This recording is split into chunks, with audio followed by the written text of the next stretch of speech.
नमस्कार विद्यार्थी मित्रांनो, या व्हिडिओमध्ये आपण तुमच्या इयत्ता 5वीच्या हिंदी या पुस्तकामधील पाठ क्रमांक 3 योग्य चुनाव याच्यावरील प्रश्न उत्तर जे तुम्हाला विचारण्यात आलेले आहेत ते बघणार आहोत। चला तर विद्यार्थी मित्रांनो, वेळ वाया न घालवता व्हिडिओला सुरुवात करूया। स्वाध्याय इयत्ता 5वी हिंदी पाठ क्रमांक 3 योग्य चुनाव। संपूर्ण स्वाध्याय। प्रश्न, इस कहानी से क्या सीख मिली है बताओ।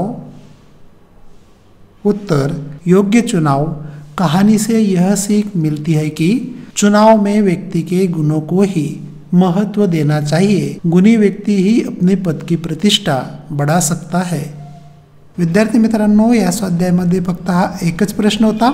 असेच तुमच्या वर्गातील सर्वच पुस्तकातील सर्वच पाठांवरील नवनवीन स्वाध्याय व्हिडिओ बघण्यासाठी आपल्या चॅनलला आता लगेच सबस्क्राइब करून घ्या आणि वरील दिलेल्या व्हॉट्सअप नंबरवर कॉन्टॅक्ट करून आपल्या ग्रुपला जॉईन करा। चला तर विद्यार्थी मित्रांनो, भेटूया पुढच्या स्वाध्यायामध्ये। तोपर्यंत जय हिंद, जय महाराष्ट्र।